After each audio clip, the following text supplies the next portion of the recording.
we go to another case in Luke chapter 17, verse 32. Luke chapter 17, verse 32. Jesus is teaching his disciples, and he is reminding his disciples. If someone can read this for me, Luke 17:32. Remember Lot's wife. Whoever tries to keep their life will lose it, and whoever loses their life will preserve it. Remember Lot's wife. That one sentence, one verse. That has got a lot of meaning. When Jesus told his disciples, this is he's talking about the last time and the faith and what is going to happen to people's journey towards the promised land. So he's reminding us, remember Lot's wife. So what happened to Lot's wife?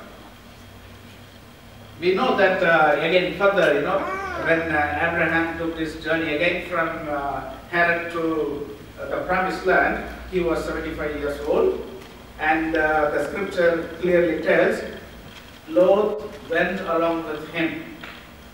Okay, so he was not supposed to be going with Abraham, but he went along with him.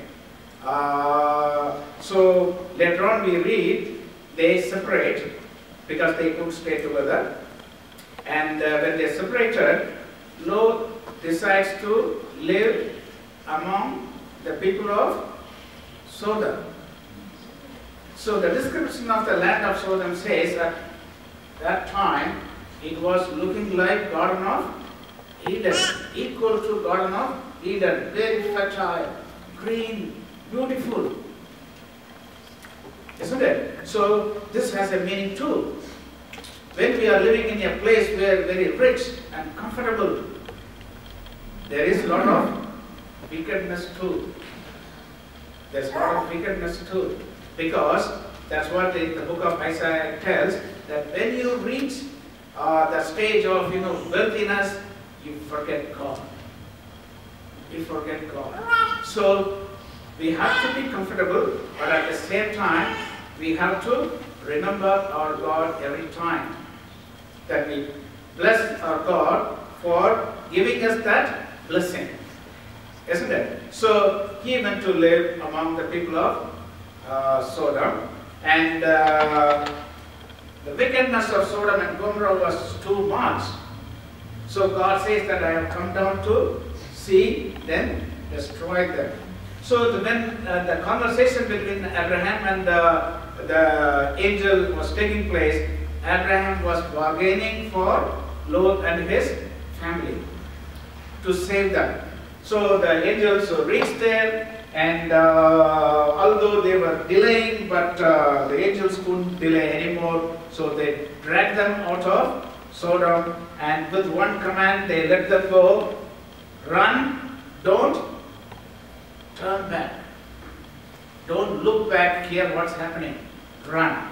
So that was the command, and they have to keep that command. So while they were running, what happens?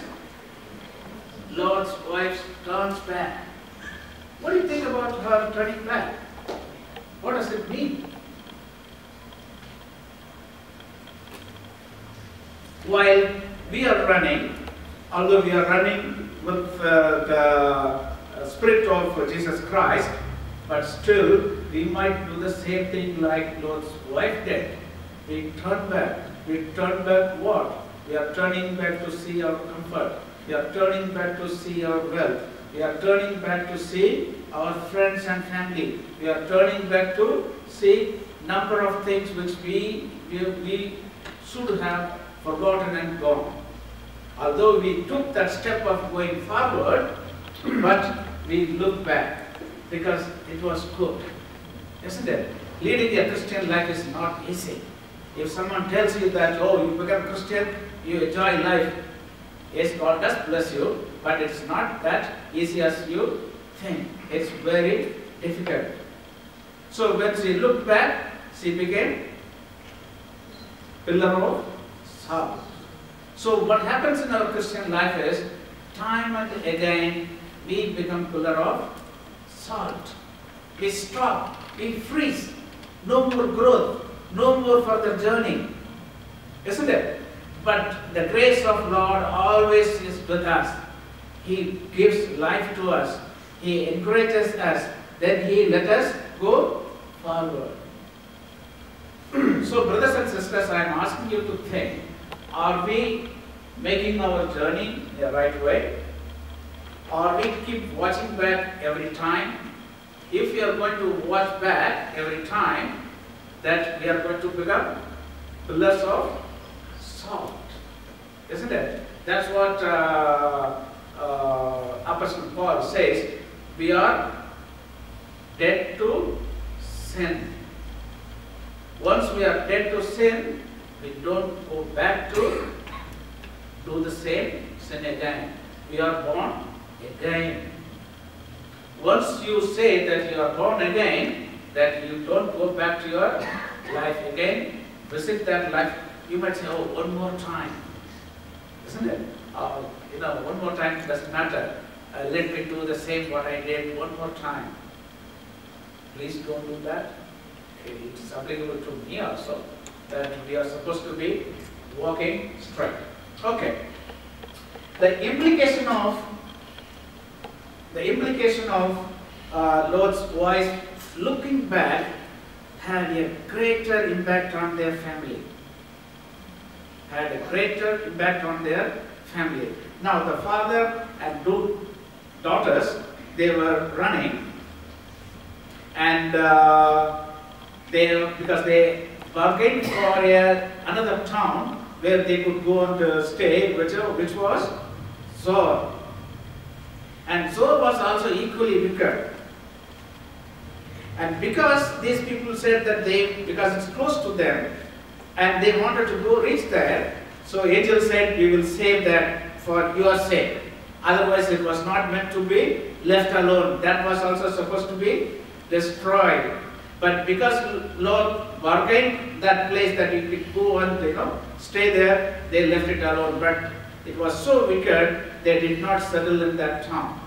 So they have traveled further, went to a mountain, and they were staying. So you know what happened. Under pressure, and these two daughters, they took the matters on their own hand. They are talking among, between themselves. You see that we have no man around to go by the customs of the world. We have got only our father. So if we want to preserve our father's hair, that we have to do something. Now, when did they get this thinking? This is because of they have been raised and living among the wicked people. So, although they have been saved from destruction, they could not forget about their past values, customs, and behavior. So, what happened? They produced two sons, Moab and Ammon, become Moabites and Ammonites, who later became the enemies of children of Israel. Every time they were fighting. So, that one person's mistake has led to a huge problem for the society, isn't it? So, we have to be careful, ask ourselves that whether we are like the Lord's wife who looked back and made a big mistake, isn't it? So, on our journey, the journey is not easy. It's quite a, we come across many hindrances, we come across many problems, we come across many struggles, but can we succeed on our own? No, we cannot succeed on our own. If you think that, oh no, I'm not going to do sin, I'm not going to, lead a life which is not pleasing to God, and if you think that you can do by your own strength, you are mistaken. Not by your strength, not by your might, but by the Spirit of the Lord. Only by the Spirit of the Lord that we could lead that journey. without failing. So if we don't look for that Spirit, probably we are not doing the right thing. So you want to be successful in your journey towards reaching the promised land, the first thing you need to look for is the Spirit of the Lord. The Spirit of the Lord will counsel us. The Spirit of the Lord will anoint us. The Spirit of the Lord will take us, protect us, provide whatever we need to reach that destination of promised land which Jesus Christ has promised to us. Are you with me? Yes? Yeah. So we know that we have to look for the Spirit to guide us.